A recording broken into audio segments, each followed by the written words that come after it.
Hello future bankers, कैसे हो आप सब। I hope you all are doing great.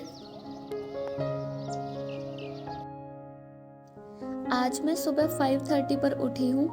मेरा मन तो बहुत कर रहा था कि मैं वापस सो जाऊँ, पर फिर मेरी रेगुलरिटी बिगड़ जाती, तो मैंने हिम्मत दिखाई और वापस सोना कैंसिल करा। फिर मैंने अपने डेली रूटीन के काम किए, लाइक बुक रीडिंग। सुबह सुबह बुक से मोटिवेशनल लाइंस पढ़कर काफ़ी एनर्जेटिक फील होता है। उसके बाद मैंने अपनी टू डू लिस्ट बनाई, अपने पूरे दिन को अच्छे से यूटिलाइज करने के लिए। सो आप भी डेली अपनी टू डू लिस्ट ज़रूर बनाया कीजिए, और जब लास्ट में डे एंड होता है तब उस टू डू लिस्ट में जब हम टिक करते हैं तो बहुत ही सेटिस्फैक्शन मिलता है और हमें पता लगता है कि हमने अपने टारगेट्स कंप्लीट किए या नहीं किए। सो आप लोग भी अपनी टू डू लिस्ट ज़रूर बनाया कीजिए। ये मेरे आज की टू डू लिस्ट है डे 13 की। इसमें मुझे करना है speed maths, then editorial, then pre का मॉक। फिर लंच के बाद मैं रीजनिंग करूँगी। रीजनिंग में मेंस की क्लास करूँगी और उसके बाद मैं रीजनिंग की प्रैक्टिस करूँगी। फिर एक छोटा सा ब्रेक लेके मैं करंट अफेयर्स करूँगी मार्च का। कल मैंने जैसे 1 घंटे की क्लास लगाई थी, तो आज 1 घंटे की और लगाऊंगी, और जो कल किया था उसको भी रिवाइज करूंगी। वैसे ये मैराथन क्लास 3 घंटे की है पूरे मंथ की, तो 3 दिन में मेरा पूरा मार्च कंप्लीट हो जाएगा। उसके बाद मैं हिंदी का पढ़ूंगी, एक क्लास लगा लूंगी हर्षल अग्रवाल सर की। देन डिनर करने के बाद कंप्यूटर पढ़ूंगी। देखते हैं आज मैं कंप्यूटर कर पाती हूँ या नहीं, पर मैं पूरी कोशिश करूंगी।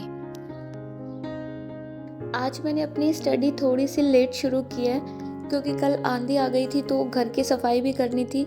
वैसे तो मैं पहला स्लॉट स्टडी का कंप्लीट हो जाता है, उसके बाद ही सफाई करती हूँ, लेकिन आज तो इतना ज़्यादा ऐसे मिट्टी मिट्टी हो रखी थी, तो ऐसे में पढ़ना पॉसिबल नहीं लगा मुझे। सो पहले मैंने सफाई की, फिर मैंने अपनी स्टडी का पहला स्लॉट शुरू किया अराउंड 7:30 पर, जिसमें मैंने बेसिक मैथ्स को लिख कर याद किया। फिर 10 से 15 मिनट मैंने ऐप से भी प्रैक्टिस की स्पीड मैथ्स के लिए, ताकि मेरी कैलकुलेशन स्पीड इंक्रीज हो जाए।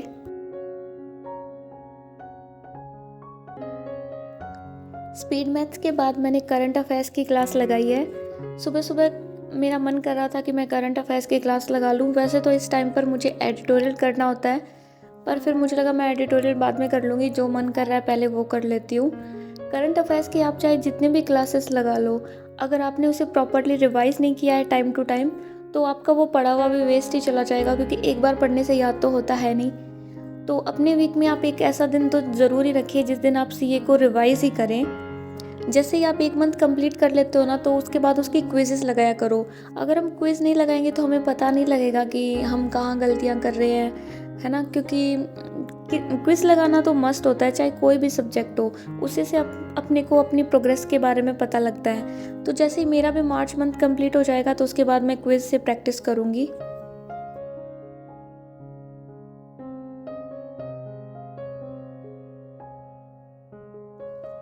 करंट अफेयर्स की क्लास के बाद मैंने हिंदी की क्लास लगाई है। हिंदी में हर्षल अग्रवाल सर से कर रही हूँ। मेरे पास सर की बुक भी है जो स्पेसिफिकली आरआरबी के लिए ही है, तो मैं क्लास के साथ साथ बुक से भी पढ़ लेती हूँ। हिंदी में ऐसे कुछ एक टॉपिक्स ही हैं जिनकी मैं क्लास लगाऊंगी, बाकी तो सब सेक्शनल मॉक से ही हो जाएगा। तो आप भी अगर आरआरबी में हिंदी चूज़ कर रहे हो तो एक बार जल्दी से सारा सिलेबस पूरा कर लो, फिर सेक्शनल मॉक लगाओ, उससे से आपके मार्क्स इंक्रीज होंगे। देन लंच करने के बाद मैंने अपनी स्टडी का सेकंड स्लॉट शुरू किया, जिसमें मैं प्री का मॉक टेस्ट लगाने बैठी हूँ। ये प्रैक्टिस मॉक पर लाइव टेस्ट चल रहा है।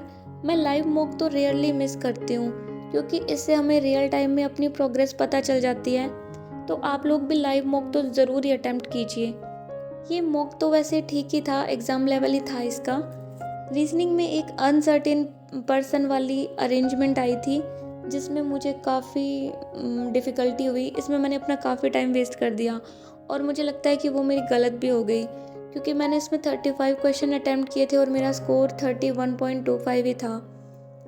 सो मुझे इतना तो पता लग गया कि अनसर्टेन पर्सन वाली अरेंजमेंट में मुझे प्रॉब्लम होती है, तो अब इसकी प्रैक्टिस करना शुरू करना होगा।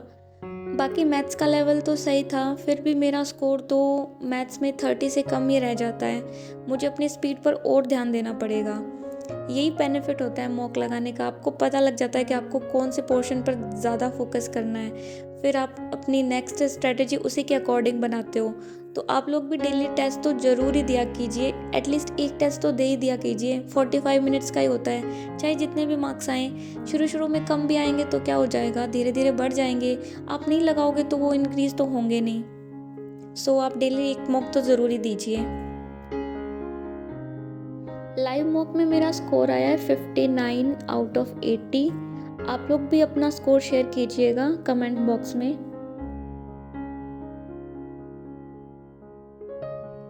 प्री के मॉक के बाद मैं रीजनिंग मेंस की क्लास लगाने बैठी हूँ। ये क्लास मैं यूट्यूब पर स्मृति मैम की लगा रही हूँ। आपको भी अगर रीजनिंग मेंस की क्लास लगानी है तो आप स्मृति मैम या अंकुश सर, इन दोनों में से किसी को भी फॉलो कर सकते हो। ये दोनों ही टीचर बहुत अच्छा पढ़ाते हैं और मैंने तो इन्हीं दोनों से पढ़ के देखा है, तो मैं इन्हीं का रिव्यू दे सकती हूँ आपको। इनके अलावा पुनीत सर भी अच्छा पढ़ाते हैं। देन मैंने थोड़ी देर का ब्रेक लिया और इस टाइम पर मौसम भी काफ़ी अच्छा हो रहा था। फिर मैंने अराउंड 5:15 पर अपनी स्टडी का तीसरा स्लॉट शुरू किया, जिसमें मैं निमिषा मैम की एडिटोरियल की क्लास लगा रही हूँ। इस टाइम पर बारिश शुरू हो गई थी और गर्मी के मौसम में बारिश का सब लोग वेट करते हैं, तो मैं भी बारिश का व्यू बिल्कुल मिस नहीं करना चाहती थी और ना ही अपनी स्टडी का सेशन मिस करना चाहती थी, तो मैं बाहर बैठकर ही पढ़ने लग गई थी। गाइस, इसका नाम राधिका है। ये चेक करने आई है कि मैं पढ़ रही हूँ या नहीं। देन मैंने डिनर करने के बाद अपनी स्टडी का लास्ट स्लॉट शुरू किया अराउंड 9 बजे, जिसमें मैं कंप्यूटर की क्लास लगा रही हूँ। ये क्लास मैं गौरव गर्ग सर से लगा रही हूँ स्टडी IQ ऐप पर। इसी के साथ मेरी आज की टू डू लिस्ट कंप्लीट होती है। आप भी अपनी टू डू लिस्ट को बनाया कीजिए और फिर जब लास्ट में इस पर टिक लगाते हैं तो बहुत सेटिस्फेक्शन मिलता है। आज के लिए इतना ही। Please like, share and subscribe to my channel. Thank you so much for watching this video. Bye bye.